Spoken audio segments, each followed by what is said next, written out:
An entitled jerk demands that I pay for my community college class the next day simply because they were too lazy to process it right this second. So I decided to get some petty revenge by paying for my class in hundreds of dollars worth of nickels. And I've honestly never felt better about getting back at somebody in my life. Here's what happened. Okay, I want to start off by saying that yes, this was 100% petty, and honestly, I have a pretty good reason for it. I went to a community college for a while, and as part of my degree plan pathway to transfer to the university, I needed a specific class, but the community college that I went to didn't offer it, whereas another community college in the same district did. The problem was my scholarship didn't cover it up front, so I had to pay the tuition for the one class and get reimbursed later. So I went to go enroll in the class because it was such an obscure class and I had to go deal with it in person. Well, they made you go through several steps, meaning that you had to see an advisor, then they would tell you whether you were doing the right thing for your degree plan, and this advisor was a moron. I actually wondered if she could even feed herself with a spoon without putting her eye out. After she was finally able to locate the course, which by the way took some difficulty since she kept looking it up in the wrong area, her response when she pulled it up on the computer was to say, "Why do you want to take that class? That looks really hard." Even though I had already explained twice what I was doing and why. After some completely unnecessary haggling, she finally signed off on me being able to enroll. So after that, I just needed to visit the cashier and pay. But the cashier was every bit as stupid as the advisor, possibly even more so. When I explained that I was paying for a single course, she tried to tell me that I needed to be enrolled full-time and that she couldn't do anything about it. I literally had to go get an actual note from the advisor that gave me an override, even though it wasn't necessary, to let me give them actual money. When I got back to the cashier, she looked at the paperwork and seemed very upset. Apparently, I was making her have to do things like, her job. She said that I should change my major because having to do the extra work on her end was too hard and she didn't feel like doing it. And it's like, oh, okay, thank you for your unsolicited opinion. She then told me they couldn't accept payments that day for some made-up reason and that I had to come back the next day. So after that, I decided I was going to annoy her. So in the morning, I went to the bank and I got the entire tuition in nickels. And this was roughly like $300. Then I proudly walked into the cashier's office with a box full of nickels that I had gotten about halfway through unwrapping. The cashier was there and said that now she could take my money. So I picked up the box of nickels and I said it was all there. Well, the look on her face was priceless. If you could capture equal parts anger, disgust, irritation, as well as sadness and despair wash over her in about 2 seconds, all after her smug look when I first walked up, it would have been a work of art. I had to wait around while she counted the nickels and it was honestly completely worth it. Once she finished, I got my receipt and I left her wondering what she was going to do with all of those nickels. And like I said, it was incredibly petty, but in my opinion, it was completely worth it. Okay, honestly, I can kind of see why the original poster would do this because seriously, that is so annoying. These people repeatedly told you,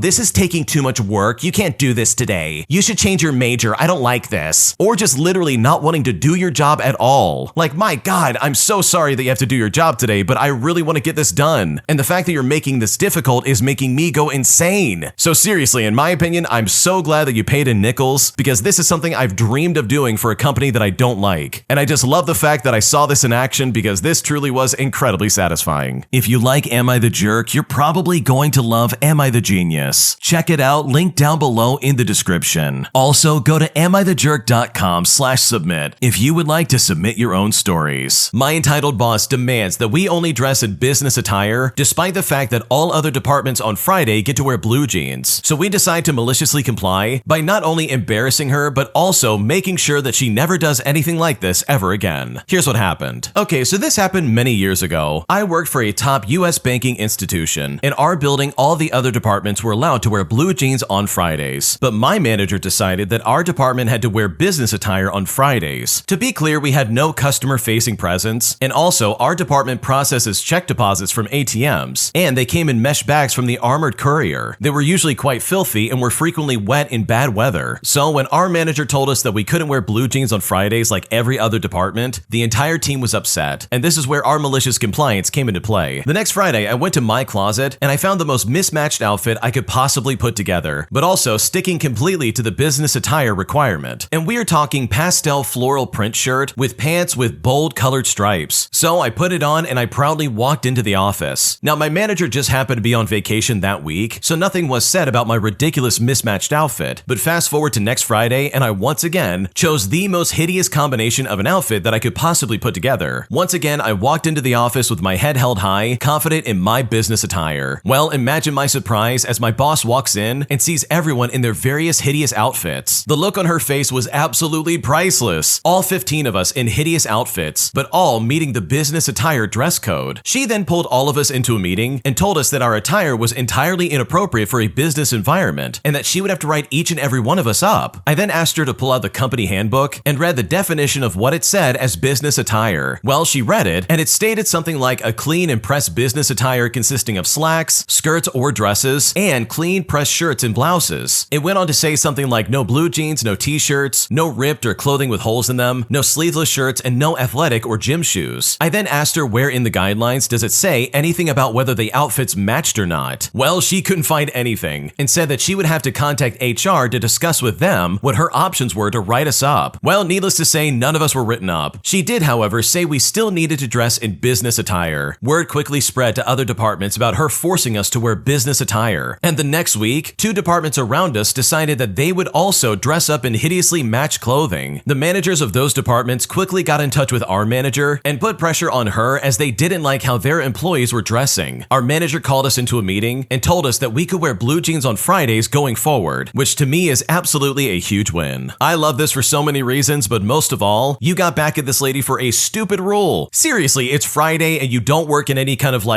customer-facing position, so there really is no reason why you can't just wear blue jeans in the back as you're looking at checks and all this other stuff. Like, she could have easily bent the rules and been like, okay, wear blue jeans on Fridays, it's not a big deal, and then that would be that. Like, seriously, just give it a rest. So good for you for following the rules, but also showing her how stupid she was acting, because honestly, her attitude was incredibly annoying. Am I the jerk for not wanting to come to my mom's house, all because my sister's fiance is always there? Because right now I'm honestly very frustrated and I don't know what to do. Here's what happened. I'm a 26-year-old female and I just want to know if I'm overreacting about this situation. So for a bit of backstory, my sister and her fiance got engaged in April of 2024. She comes home nearly every weekend and he always comes with her. I lived at home from January 2024 until October of 2024, all while I was finishing my clinical rotations. My dad had cancer and life was truly a mess. I didn't really notice then how much I didn't like having my sister's fiance around every weekend because at the time I was living at home and was able to relax the rest of the week away from him. I moved an hour away for a new job in October of 2024 and would come to my parents nearly every weekend because of my dad and his condition. Sadly, he passed away this January and my home visits have been much less frequent, which has caused some tension with my mom while also having to deal with the stress of the drive. I was super close with my dad and I wanted to spend as much time with him as I could just in case. I went home this weekend to visit and I already wasn't feeling great because I've had a sinus infection all week and I jacked my knee up at work. I knew my sister would be home this weekend, but she made it sound like her fiance wouldn't be there. Well, surprise, surprise, when I walked in the door, I saw him and instantly I felt this irritation that I hadn't felt in a while. I was nice and cordial, of course, but I was truly disappointed knowing that he was there because there was so much I wanted to talk to my sister and mom about alone, primarily related to my dad. Now, he's not a bad guy, but he is super sarcastic and not a very touchy-feely kind of guy, so I'm not comfortable sharing any of those feelings in front of him, and I can barely bring myself to talk privately with my mom in my parents' bedroom, all because of my dad. The other thing is that he's not nice to my dog at all. He yells at him a lot and acts all annoyed with him all the time, and my dog can be annoying, but he's generally well-behaved. He just asks for pets sometimes, and this annoys her fiance. Well, I started feeling physically worse and felt the trip was overall a waste since I got no actual time with my mom and sister since they were busy doing wedding planning stuff. The wedding is in May, so I'm obviously not mad at that, and they were getting their hair done and so on and so forth. Well, I just decided I didn't feel good and I wanted to go back home. So I texted my mom that I was leaving and that I was sorry about the short notice. She then texted me later to see how I was doing, and I said I was feeling somewhat depressed and just sick in general. Now, I don't know why I did, but I also told her the stuff about my sister's fiance and how I didn't feel comfortable talking with him around or how he treats my dog. I told her that she'd have to come visit me from now on because I just don't like feeling uncomfortable in the place I used to live, and I want my dog to feel free to be a dog. Now, at this, she kind of made me feel bad, as she said that he was going to be family, but I told her that he's not family to me and he never will be, and I think it's then that I realized just how much I don't like him when I said that. My sister would be devastated if I ever told her that, so I won't do that, but I genuinely just don't like the guy. He is sarcastic, he can be rude often, he thinks that he's always right, and picks on my sister at times with things that bother her. They are always play arguing, and what I mean by that is that they argue but in like an unserious tone of voice. twice, but the content is the same every single time. I don't know, I think that some of these things have just been crawling under my skin for a while, and they're just bursting to the surface now. The other small thing that bothered me was he didn't show any emotion when my dad was in the ICU or at his funeral, and he knew him for 2 years. He just sat there emotionless as my sisters, mom, and I bawled our eyes out. I know people deal with things differently, but it still bothers me to this day. So truly, am I overreacting in this situation? And please be honest with me, because I don't want to lose my family relationships, all because I don't like one person that I won't have to be around all the time. I'm just feeling somewhat guilty, but also struggling to decide if this is just a boundary of mine or if I'm being too harsh. What should I do? Okay, honestly, I think you are overreacting just a little bit, and I think you may be grieving the loss of your father. And in that regard, I really am sorry for what you're going through, and I'm so sorry that he passed away. Like, that really must be so hard, and I can only imagine going through that. And in my opinion, it kind of sounds like you're taking it out on this fiance, because from the sounds of it, the only bad thing he does is get annoyed by your dog. Like, sure, he's sarcastic and he doesn't really take things seriously, but that doesn't mean he's a bad person. And just because he didn't cry at the funeral or show like any emotion doesn't mean that he wasn't sad and that he didn't like care about your dad, because I'm sure that he did. And in regards to your sister and fiance having this weird relationship, honestly, it all just kind of seems harmless, and it seems like you just get annoyed by it really easily. But with all that in mind, if this guy really bothers you and you really don't like being around him, then that really is the one thing you can control. You can just choose to not be around him. And sure, that's easier said than done, I totally get it. But aside from him yelling at your dog, it doesn't seem like he's really doing anything to offend you or anything like that. So yes, in my opinion, I do think you're overreacting, and I really think this is something that can be easily solved. Am I overreacting for leaving my birthday dinner after my fiance announced a fake pregnancy? Here's what happened. Okay, so last night was my birthday dinner, and it was just a chill night with family and friends. Everything was going great until my fiance stands up to give a special toast. Then, out of nowhere, he says that we're so excited to announce that we are expecting. And it's like, wait a second, what are you talking about? When he said this, I just stared at him like he lost his mind because I am not pregnant. And at this point, he is smiling and my mom is crying and his family's clapping while I'm sitting there wondering what in the world is going on. I finally ask what he's talking about, and this man with a straight face says that he's been manifesting it and it's only a matter of time. Well, once he said that, I was done. I then got up and I left the restaurant. He then followed me all mad, saying I embarrassed him and I should have just gone along with it for the night. And now his family is blowing up my phone saying I ruined a beautiful moment. And it's like, seriously, what is that even about? So honestly, was I overreacting in this situation? Because right now I'm honestly still incredibly pissed off. Oh my gosh, no. First off, you did not overreact, but also that is a huge red flag. You mean to tell me that this guy at your birthday dinner seriously made a fake pregnancy announcement? Like, are you kidding me right now? What is going on? That is such a toxic thing and so unbelievably weird. Like, I do hope you've informed the family that yeah, he was lying and that you're not actually pregnant, because there's no reason for anyone to be like, oh, you ruined a beautiful moment. It's like, hey, stupid, I'm not pregnant. My fiance literally just lied to all of you. So no, you didn't overreact, and in my opinion, I think you did the right thing, because what he did to you was completely unacceptable. My mom expects my husband to reach out to her for her medical procedure, despite the fact that he's currently in South Korea, saying that he simply doesn't care, and that if he did, he would reach out in the way that she wants. And I'm honestly so annoyed that right now I don't know what to do. Here's what happened. So my mom is getting a hip replacement tomorrow, but she always has medical procedures done, and this does happen pretty often. My husband and I are apart as we wait for our marriage visa to come through, and I'm very lucky I get to see him 3 times a year in his home country of South Korea, and I'm seeing him in a few weeks. From the previous times my mom has gotten procedures done, she always complains that my husband doesn't reach out to her. Last summer, she was in the hospital due to a stomach issue, and she asked if my husband knows. Now, I'm sorry, but why would I tell him about my mom being sick to her stomach and in the hospital? I told her no, and that it's her private medical business. She then freaked out and claimed that I'm embarrassed over her. And I'm sorry, but what will he do about this? He's not even in the same country as us. I was also in the ER last summer with high blood pressure issues, and of course my husband knew, and he was supportive through phone calls, FaceTime, and text messages. But he is in a different country, and there's nothing seriously that he can do about it. My mom told me just now that my brother's girlfriend wished her good luck on her procedure, and then complained that my husband didn't reach out to her. My husband did say to me over the phone that he wishes her good luck, and I told her just that, but she claims that I probably didn't even tell him. She also said he's doing this all wrong, and I said, well, you can either take the best wishes that he's sending your way, or just continue whining. She didn't say anything after that, so I'm hoping that's the end of it. But I don't know if I'm being rude and if my husband is wrong. I just don't know why every time she has a medical procedure that she wants my husband husband to know and judges him if he doesn't reach out to her. I'm very private about my medical history, and if I'm in the hospital or going to a doctor, I don't want everyone to know, but I guess we're different in that sense. I just hate the fact that she's criticizing my husband over what I think is the dumbest reason, and at this point, I seriously don't know what to do. Okay, I completely agree with the original poster here, because the mom in this story sounds really weird. Like, why is she complaining about this? The original poster literally relayed his message over to her mom, so why is she getting so upset that he isn't calling her personally? Like, that is so weird. I don't know, maybe that's just me, but that just doesn't make any sense. Especially when the husband's in a different time zone. Like, the time you expect him to call you is probably like, what, 3 in the morning? So yeah, your mom is being super weird, and I think her behavior towards your husband is very childish. My entitled coworkers demand that I get them a new computer so that one of their interns can continue to do so well at their job. So I decided to maliciously comply by tricking them into giving them a system that literally is worse than the one they were complaining about. And I'm honestly so glad that I ended up getting away with it. Here's what happened. So I used to be the systems admin, engineer, and everything at a company of 300 people. Most of them were remote salespeople with laptops, and most of the salespeople had unpaid interns in this training program that, to me, seemed like an absolute nightmare. The interns were provisioned with any computer that I could cobble together, and part of the program was getting the commissions enough to earn an office and a computer. It seems stupid to me, but not my policies. These things were mid-grade Dell workstations when they were new, and had long surpassed their useful life cycle. The president, the co-owner, the vice president, human resources, and my leadership will not allow new equipment allocation to the interns under any circumstance. Not even $10 keyboards that come with new computers. It has to be decommissioned from an employee or sales rep to get into the hands of the interns. Well, another quirk about this company is that your service priority was determined by your performance in sales, which meant that mentors would advocate for their interns, and there was constant squabbling over who got less crappy equipment, and nearly every sales rep was a self-important jerk. One rep was having a particularly good year, and one of his interns had one of the better crap boxes, but complained about it constantly. I already pull the RAM and swap processors whenever possible, so this rep, we'll call him John for the sake of the story, calls me into his office every week or so just to disparage me because I'm the one responsible for his intern being held back. It's also important to note that reps are allowed to pay for gear for interns if they want to pay for it, but you know what? They never do. Eventually, the company vice president, who is, by the way, a self-important jerk that the president liked but failed utterly as a salesperson, calls me into his office to discuss my attitude. But I'm extremely professional at work, and I took the beating. The vice president knew the situation, but took John's side and ordered me to improve the situation in some way. Do something, anything to enable the success of the interns and make the sacrifices if I have to. So I thought, fine, let's do it. I had an off-brand computer case in my office that was gathering dust. It was there when I started, and I had no idea where it came from. Over the weekend, I transplanted everything in the intern's workstation to the computer case. Since it was coming from a Dell workstation, I had to remove all the slides and parts that make the things easy to service, but you know what? I made it fit. It was a rush job and a monstrosity, but I got the build time for it. I had to fashion a metal shim to cover the holes that the main board didn't extend to, but it worked and it had the same insides. Oh, and because it was such a mess, I had to leave a stick of RAM out since it wouldn't fit. Oh, and I may or may not have accidentally dropped the processor that I didn't need to remove and had to put in another processor from another machine that was slightly slower. I carefully removed the Windows sticker from the old case and put it on the new case. So I got to work early on Monday and I plugged it in. A few hours later, I got called down to John's office and figured that I was in for it. The thing was even crappier than before, but in a different and not better container. But when I walked in, I saw that the intern was beaming, John was beaming, and the vice president was beaming. They thanked me for my hard work and gave me a $5 gift card for a coffee shop. And I'm honestly blown away by these people's stupidity. Yeah, that's honestly one of those situations where these people just wanted a shiny new box and they didn't actually know what they were looking for. Like, seriously, these people are so dumb. They literally didn't realize that this computer was just as crappy as the other one, if not way worse based on what the original poster described. So good for you for getting one over on these people, because clearly they had no idea what they were talking about. Am I the jerk for forcing a woman to return the bag of cans that she stole out of the back of my truck, even though she was probably homeless and needed the money? Because after I told my friends about this situation, one of them freaked out on me about it. And now I'm starting to second guess if I did the right thing. Here's what happened. Okay, so I was out yesterday running errands, and I had a really big transparent bag of cans I was going to take to the bottle drop sitting in the bed of the truck. Well, I stopped to get lunch first, and when I came back out, the bags of cans were gone. So I drove towards the bottle drop, and sure enough, I saw a woman heading that way, lugging my bag of cans on the sidewalk. Well, I pulled over and she clearly recognized my truck. I then accused her of stealing the cans from my truck and she denied it. Well, that is until I said I was going to call the police, while also saying that the restaurant I was at likely caught her theft with their CCTV, so she can either admit that she stole them from me and return the cans, or I would call the cops. She then got angry and told me that money was tight right now, and it was just a bag of cans, but I told her that she didn't get to steal from me and play the victim, so it was either return the bag or I would call the cops. She tried to say the cops wouldn't care about a bag of cans, so I told her that we should find out. I was about to start dialing when she dropped the bag and then told me to go F myself. She walked away ranting and saying that I have no sympathy. I told my friends about this later, and one of their girlfriends absolutely went off on me. She went on a rant about how I didn't know what kind of situation that woman might have been in, and she could have been homeless for all I knew, so I should have just let her have the cans. We had a big argument and she left furious, and I was pretty sure I was in the right before, but now I don't know. So honestly, am I the jerk for what I did to this lady? Because right now I don't know what to do. Okay, maybe I'm alone on this part, but honestly, I don't think you're the jerk at all. I do not believe that thievery is right, and that woman had no right taking those cans out of the back of your truck. So no, you're definitely not the jerk because what she did was completely unacceptable. An entitled Karen gets upset because she's not getting her way at the restaurant I work at. And now, after storming out of the restaurant, she's calling back threatening to get me fired with all these horrible false claims about my service towards her. And I honestly am so disgusted, and I'm legitimately worried that I might lose my job. Here's what happened. Now, before I get to the story, you need some information. The restaurant I work at has an all-you-can-eat deal going on right now, and that's per person and can't be shared amongst the table. As well as my management at my company is so company-driven, they often side with customers just to keep them silent. So with that preface in mind, let's get started with the story. Tonight, I had a couple come in, and before I could even finish my greeting, this entitled Karen was already talking over me and ignoring my questions from the get-go. When I asked her, "Can I get you started with a Pepsi product?" she immediately cuts me off and says, "Get me a fruit punch." And I respond to her by saying, "Unfortunately, we just have Pepsi products. I don't have any fruit punch." So she then says, "Ugh, fine, I'll just have a Mountain Dew with some water." And when she responded that way, I knew that this lady was gonna be a difficult table. When I turned to the guy and asked to take his order, he asked for a drink on the menu, but grunts and says, "I want that," pointing generically at the drink's direction. It's an alcoholic drink, so I ask him for his ID, and the man hands me his folded closed wallet. Like his full wallet, no joke, as if I'm supposed to just start digging through his wallet to find his ID. So I kindly asked him to take it out for me. He then pulls his ID out. I look at it and I hand it back to him. Because he didn't use any words and only gestures, I forgot which drink he asked for, and I asked to confirm, "You want this one and not the other one, right?" And he looks at me as if I have 30 heads. His wife cuts him off and says, "The slushy one, and just make sure it's extra slushy." I agree and try and keep the peace, and I say no problem, and I'll be right back, and I just walk away. I get their drinks and return to the table, where they proceed to order the all-you-can-eat special that we have, but we're out of one of the particular items. So I explain to them, this particular item is out for the night, but here are some alternatives that you can go for. But this entitled Karen rudely interjects and says, "Well, that's all I wanted, so how am I going to be compensated?" So I say word for word, "Unfortunately, just those 3 items are all you can eat. I can get you one of those if you'd like." She then cuts me off and says, "No, I don't like those." They then start having a conversation between themselves while I'm standing there about what to order next. And in the conversation, I hear them planning on ordering one all-you-can-eat, splitting it between the 2 of them, and then getting other appetizers. Now, if you do this, we as servers aren't supposed to allow you to get any more food, as it's not a buffet, and I have to ring in and bring every plate to you. And sure, do servers follow this rule 100% across the board everywhere? No way. But I follow my rules, because my place is big on the rules, inventory and policy. So trying to be polite, I say, "Just so you guys know, you can order whatever you want, but if you do order the all-you-can-eat, it can't be shared, or you won't be able to order more." This entitled Karen then gets all huffy and rolls her eyes. This Karen then tries to fight it at first by insulting me. She says, "I see that you're not one of the cool ones," meaning that I'm not going to be one of those that lets them slide by. Now, just for the record, if they had been nice, and if they had not had the conversation right in front of me, and if they treated me with respect, I probably would have just said screw it and let them share it. But at this point, you told me I wasn't cool. You were rude and condescending, and your tone was argumentative before I even had the chance to say hello. I also didn't want to tell them them mid-meal that I can't bring them any more simply because my manager saw them sharing. After I then said that I'm just letting them know ahead of time, she then flips her argument to say, well, how do you know that we're gonna share it? And I said to her that she literally just said that you're gonna split it, and I just wanted to let you know how it worked around here. They then rolled their eyes at me and went back to looking at the menu. She then said to me, why can't you just be one of the cool ones? And I said, sorry, it's just my job on the line, and that's how the promotion works. He tells me that they need a minute and they will have a decision in a few. So I say, no problem, take your time, I'll be right back. I went to get water for another table and they were gone when I came out of the kitchen. Knowing they walked out, I just said, whatever. I knew they were mad at me that I wouldn't break the rules for them, but I didn't think there was any other issue. As they walked out, they walked by another exit to the building and the door had opened while I was ringing in an order, which the computer touches the exit door. They were within earshot when the door opened and I gave them a little wave and said, have a good night, guys. Honestly, not having a second thought about it. Not even 5 minutes later, someone said there was an angry customer on the phone. My manager took the call and I sort of knew it was her. My manager came out and told me she was screaming on the phone. This entitled Karen claimed that I was being rude, that I snatched the ID out of her husband's hand and threw it back at him. Apparently, according to her, I had an attitude and was very insulting, and that I had accused them of wanting to share for no reason, and that I chased them out of the restaurant. And that's all because I waved to them and said, have a good night. Now, my managers are huge about never chasing a customer out, and if I understood why or the extent of what made her mad, I probably would not have said have a good night. But she was not happy with the way I handled it or the way my manager handled the situation, and that she was going to write an email to my store just so my manager and district managers could see. In the moment, it wasn't a problem, but after I heard her complaints, I get it. I'm not saying I was the picture of customer service either, but after being cut off a few times, I stopped the customer service BS, and I just started to reply with a yes or no answer as needed. And now I'm worried that I seriously might lose my job. But if I do lose my job because she writes an email, it will be honestly very funny for me later. As a server, I should have known better, and I should not have told them good night from the door. It was mostly out of habit because I try to say it to every table on their way out. So if that's what does it and makes me lose my job, then so be it. But it will all be whether or not it's transcribed in her email, if I chased her out of the restaurant or not. My managers have zero tolerance for that stuff, and I'm honestly not sure what's gonna happen to me next, all because of this entitled Karen. What a terrible situation, because obviously this entitled Karen is blowing things completely out of proportion. They were trying to work the system, and they're clearly just taking it out on you and blaming you for their terrible experience, when in reality, they came in with a chip on their shoulder, and they were rude the second they sat down at your table. So I would not sweat it for a second. Also, if they really want to try and play that game of firing you for something like this, then I would sit down and have them prove it on the cameras, because all but one of the complaints that this person made can probably be disproved with the cameras. And this could be a way for them to review the situation and try and have a more objective approach to this type of thing. Because no, you didn't snatch his ID from him, you didn't throw it back at him, and you very clearly were just trying to help them out about the all-you-can-eat special that they were obviously trying to take advantage of. So hopefully you don't get fired from this job. But even if you do keep your job in some way, I think it really is time to find a different job, because the company you're working for clearly does not seem like they're very good people. And if this is how they treat their employees, simply for telling someone to have a good night, then in my opinion, that's not a very good work environment. And I seriously think you can find a much better place to work and make a living. If you like Am I the Jerk, you're probably going to love Am I the Genius. Check it out, link down below in the description. An entitled customer demands to speak with a manager, all because they don't like the prices of our food at our restaurant. But as a result, my manager shows up and charges this lady a little bit extra, all while screaming at me in front of the customer in the process. Here's what happened. So a few years ago, I worked as a cashier at a fast food restaurant. I don't eat fast food, so I don't know how it is with other places. But with this establishment, nothing was free. For example, if you wanted sauce with your tacos, it would cost you 50 cents. And if you wanted to substitute sour cream with your guacamole, sorry, you have to pay for that as well. And the same thing goes for even getting ranch on your salad. It was still extra. All of these prices were very prominently displayed on a giant menu in the middle of the lobby, so people did know about it whether they liked it or not. Now, I was a paid minimum wage worker. I, nor any of the other cashiers, could not care about the prices in the slightest. It also made the prices absolutely ridiculous, as a lot of customers naturally wanted add-ons. So usually we wouldn't charge for most of these, but we could only get away with that when our manager was not in the front, as she was the strict type, and she would yell at you in front of the customer for giving away free stuff. On a slow day, an older woman walked in and ordered a salad. By the time I got to the register, she had loaded it with a bunch of extras. Now, to be completely honest, there was no rhyme or reason to what I chose to charge people for. It really depended on my mood. Her salad was pretty accessorized, so I felt like I had to charge for something, but I was having a good day, so I just rang her up for the salad and the extra guacamole, and that's all. It was something like $12.50 for a salad, mind you. Now, this lady immediately started to complain about the price. I explained to her that it was $11.50 for the salad and $1 for the guacamole. That's ridiculous. It shouldn't cost that much for a salad. Even $11 is way too much. I look at her and I say, I'm sorry, ma'am, that's just the price on the menu. But this lady simply isn't allowing that as an explanation. She starts to complain about why we raise the prices so much and how a salad should honestly cost nothing. I tried to explain that I was only a cashier and did not, in fact, control the menus, but she would have none of it and only grew increasingly rude. Then she dropped the classic dreaded line, "Can I speak to your manager?" I hesitated. I looked her in the eye and I said, "You don't want to do that." She said, "No, get your manager right now." So I went to the back and told my manager that there was a customer who wanted to speak with her. So she came to the register with me, looked at the salad, looked at what I rang up, and immediately started going off on me about how I didn't add the salsa, the chips, the house dressing, all of which I left out just to try and give this lady something affordable. But you know what? I was used to this. So I just stood there and stared at the customer as my manager screamed at me in front of them. The customer stared back, dumbfounded by what was going on, all while the manager took over my register, corrected the order, and left without acknowledging her at all. The salad came out to be around $16.50. Thankfully, the woman just paid and left without saying another word. But if she had simply just paid the price that I gave her originally, I could have saved her some money in the end and avoided this entire debacle from the get-go. That restaurant really does not sound like a good place to work. Can you imagine having to deal with customers all day who are constantly complaining about your prices? I mean, you get charged for any kind of sauce, like what in the world is going on? But this is a classic example of be careful what you wish for, because this lady very easily could have just paid the price and went on her way, but instead she decided to be weird about it. And instead of paying like what, $12 for that salad, it instead got bumped up by like what, $4? And now she has to pay extra on top of this weird manager screaming at their employee, which honestly overall was incredibly inappropriate. So hopefully for the sake of the original poster, they no longer work there and they have a better job than this, because this sounds like an awful place to work, and I cannot imagine how frustrating it would be to put up with these kind of prices as well as that kind of manager. My job no longer offers overtime and has made some decisions that have made the customers incredibly unhappy. So instead of being a good worker with good incentive to do my best, I decided to maliciously comply, and now my company has to deal with some very unhappy customers. So I'm a diesel mechanic that works for one of the largest 2 fleets in the United States. My job is to work off-site for a single customer, which is on one of the largest middlemen of the product that they ship in the US. I can't say much more about the product because it would give away exactly who they are, and this isn't a throwaway account, so I don't want to do that. Anyways, my job is to load up my truck at the shop with parts and oil, travel to the customer site, take inventory of the units on their yard, compare the list to overdue and coming due services, work on the customer write-up list, work on our internal company campaign list, send an email and internal memo about any truck I work on and receive info about, and also keep track of literally everything that goes on with this site. It took some getting used to, but I'm pretty decent at it now. In the state I work in, the law states that during our required 30-minute meal period, we are to be paid if we remained on the clock or have to do anything work-related during the meal period. My first few days I clocked out for lunch, but was immediately interrupted by a drive-up. Our timekeeping program has no allowances or adjustments to state that I had to work during my meal period. I don't mind working when I'm trying to eat, so I simply don't clock out for lunch, as I tend to nibble through the day anyways. The customer likes that I'm always available, and I get 30 extra minutes of overtime every day. With the days I work, I get 2 hours overtime every week, and if I work a day extra, I get a lot more. The customer's happy, which then makes my boss happy, which gets me more money and makes me happy. It's a win-win all around. Last week, I was notified by my company that they were now on 0-minute overtime, and we must take our lunches and breaks, which is no problem. I'm pretty compliant because my boss is cool, and I do like them. I was also told that we can no longer longer do any repairs or services on site. They have to be done at the shop. Again, no problem. I don't really care where they want them done. Any overtime has to be pre-approved by my boss's boss's boss. Yeah, this one goes pretty far up the food chain. Now, I've worked with him in the past and he's pretty cool, but he's very busy and rarely responds right away. Here's where the malicious compliance part comes in. I now come back to the shop for my breaks and lunch near the end of the day because I'm not interrupted here. That's an hour not at the customer's yard. I also have to come back here to do services, so I'm rarely at the customer's yard now. As any overtime requests go mostly unnoticed, I don't do any more overtime. I get drive-ups during the day, and I have to tell the drivers to contact corporate as I have to adhere to these new rules or I will be fired. The broken down tractors and trailers are piling up in the customer's yard because I'm barely there, and they're piling up in the shop yard because I now spend most of my time driving back and forth, and the other staff count at the shop hasn't increased. So as a result, there's no overtime, but now because of these stupid policies, there's more driving in circles, meaning that a lot less work is actually getting done, and the only people that can be thanked for this awful decision is the company itself, who legitimately did this to themselves. What an awful situation. Instead of just keeping things the way they were and making sure the customer's happy, as well as the employees that are doing the job, they decided to try and cut costs and move basically everything over to their shipping yard so that they can do the repairs over there. But now, literally just like the original poster stated, everything's falling behind and everyone's just driving in circles. Like, it is completely counterintuitive. So I don't blame the original poster for a second. If I was in their shoes, I would have done the exact same thing, because that decision from corporate was honestly a stupid one. And unless they fix that sooner than later, problems are literally only going to pile up and customers are going to be incredibly unhappy. My boyfriend is upset with me that I plan on traveling solo across the world to Africa for some volunteer work. And even though I'm incredibly excited about this opportunity, he is making my plans incredibly sour and even implied that he might break up with me if I do end up going. And now I don't know what to do. So we've been together for almost 2 years and we're both in our last semester of college. However, I'll be graduating in the spring, whereas he will still be taking 2 summer classes before he's done. I've always wanted to travel. Certain regions in Africa specifically have always been my dream. The field I'm going into is natural resource based, and I received an opportunity to do volunteer work for an organization in a relatively safe African country. I spent loads and loads of time researching everything about the country and the volunteer work itself. Like, I have a PowerPoint for myself, 2 Excel documents, and a notebook filled with all this information that I am collecting. So if you wanted to be sure that I'm taking this seriously, hopefully this gives you some kind of evidence. The problem is, I would want to go right after graduation because that would be the best time for me, and my boyfriend wouldn't be able to go because of his summer classes. It would be a 2 to 3 week long trip where I wouldn't have internet access, which I really don't think is that bad since it will only be for about 2 to 3 weeks and we have the rest of our lives to be together. He said that he wouldn't want to go even if he was able to, but he is still upset that I am going. He says that it's unsafe. He wouldn't know what to do if something happened to me, and he said that I think I'm invincible, which is not true. I'm very aware of the problems that could arise. The way he acts when I bring it up is almost convincing me that it actually is a terrible idea and I wouldn't be able to handle it. I hate the fact that he's making me doubt myself and this dream that I've always had, because I know that there's dangers and I know there's some kind of risk, but I'm putting the effort into knowing what to do when those arise and how to avoid them entirely. I know they can't always be avoided. It's not like I'm going on a nomadic backpacking trip through a dangerous country. I'm going to work for an established organization in a country with a GPI higher than the USA. But every time I bring this up, he shuts me down by saying, "You never know what could happen," which obviously sure, but that's not true anywhere. Even my parents, the most overprotective and nervous people on the planet, even they think I should go. This whole situation has really put a sour note on my plans. I've assured him that we will travel together when we both can, and I've tried to show him my notes and plans, but he isn't interested. Last night was the first super serious sit-down talk that we've had about this subject. When I told him that it honestly felt like he would break up with me if I went and asked him if he would, he answered me by saying, "Well, I don't know," which would have broken my heart about a month ago, but now it just made me feel annoyed. I feel like I'm realizing that the amount of insecurities that he has are starting to impact the relationship in other ways too. But this has got to be the kicker. I'm not going to let him stop me from going, because I know for a fact I would regret not going for the rest of my life. Is there any way we can work through this as a couple. Is this situation even salvageable in the first place? What should I do? First off, I think it's really good that you're going on this trip. You said it yourself, this is a once-in-a-lifetime opportunity, and if you turn this down, you would be crazy. And from the sounds of it, it looks like this really is going to be a safe thing that I'm sure students do every year all the time. Like, you are not the first person to go to this country, do this work, and then come home safely. And sure, you're going to a country that could potentially be dangerous, but you could say the same about literally anywhere. There is always danger in going overseas for any reason. And to me, it really sounds like your boyfriend's being incredibly selfish. If he really wanted to be supportive, he can certainly express that he's going to miss you for those 3 weeks, but also he should be happy that you're going and fulfilling your lifelong dream. Like, you've always wanted to do this. This is something that you've planned for, you've done a lot of research for it, and you're obviously really excited. So I would pay absolutely no mind to the negative comments your boyfriend is saying. This is going to be a fantastic trip for you, and he can either get in line and let you fulfill your lifelong dreams, or he can simply get out of the way, or if anything, just ignore him. And you know what? If he seriously, and I mean seriously, breaks up with you over this, then let that be a sign that this guy was seriously not a winner, because what you're going to do is probably going to be a lot of fun, and it's going to be a once-in-a-lifetime opportunity. And if he seriously can't see that, then that's his problem, not yours. An entitled, spoiled, rotten child demands free stuff from me over Roblox, but when I tell him no, his entitled Karen of a mother jumps on the microphone and starts screaming at me in a way I never expected. And I've honestly never been more blown away by someone's actions in my life. Here's what happened. So for a bit of context, I'm a younger teenager. Don't judge me, I just love video games. And I love to go on voice chat in Roblox. I also love to play Jailbreak a lot, as I like to trade and have been playing the game since 2018. So I do have a lot of items. When they introduced trading, I got 2 torpedoes. Now the torpedo was a really fast and expensive car that you cannot obtain, but I am a Roblox nerd, so go figure. So I had a lot of fun trading. This particular event happened only a few days ago. I decided to hop on the Trading Hub voice chat and decided to socialize with the other traders because, well, why not? And that's when this spoiled rotten kid came into play. He sent me a trading request and I accepted. I decided to talk on voice chat, and this kid was definitely young. So the conversation began as follows. After I introduced myself and asked him what he would like, he looked at me and said, "Hurry up, you idiot, give me my free torpedo. You are rich, give it to me right now." It took me a second to realize what he was saying, and I said, "Excuse me?" But he repeated his offer. He said, "Yeah, give me a free torpedo." But I first requested that he give me some kind of offer in return. Now, I've dealt with rude comments in the past, so I might have thought that maybe he was trolling, but you know what? I was wrong. He then put up a low value item to trade for my torpedo. Now, just to remind you, the torpedo is incredibly rare. I respond by saying, "I really do not have an offer for that, and you are low in value for the torpedo." For a bit of context, his value was maybe 2 million, while my torpedo is rated at about 65 million, and that's all in virtual game currency. But this spoiled rotten child wasn't having it, because he said, "I do not care. You have 2 torpedoes. Give me the other one right now." So I responded by saying, first off, no, I do give free stuff away, but since you seem rude, I'm not gonna do that. Please do not trade with me anymore. This spoiled rotten child then started making these horrible comments, and I mean so bad that it probably would have made your skin crawl. So I muted him, and my friends told him to shut up. So I went about as normal, just ignoring this kid, and the spoiled child was calling me a scammer, and at this point I was done with this server, so I just straight up left. I thought that was the end of it, but I'm pretty sure he went into my Roblox profile and found my Discord tag using the repro extension. The next day, I accepted a friend request from this spoiled child on Discord, thinking by mistake that it was one of my old friends from like the 2nd grade, as that did happen 3 times, and I am pretty good friends with them. So I said hi to them thinking it was something else, but boy was I wrong. He then sent a video call, so I decided to accept, but not show my face, because, well, I get uncomfortable showing my face, especially on someone I haven't even met in a while, or if it's someone I just don't know. But it wasn't him on the other side of this. It was instead his entitled mother. This mother says, "Hi, I was told you did not give my child a torpedo for his car." And when I saw her on the screen, I was like, oh, okay, that guy. I wonder how he found my Discord tag. Anyways, this kid was being very rude to me and calling me horrible slurs. I do give away free stuff, but he was really rude and making up false accusations. Please tell him to not track my profile and please just leave me alone. This entitled Karen then says, "Why did you not give it to my angel? He is a good boy who gets good grades, mind you." And I told her, well, your sweetest boy just said some pretty awful stuff, and he annoyed me and my friends. And that's when this entitled Karen turned into a monster. She said, oh, shut up. You're probably nearly an adult,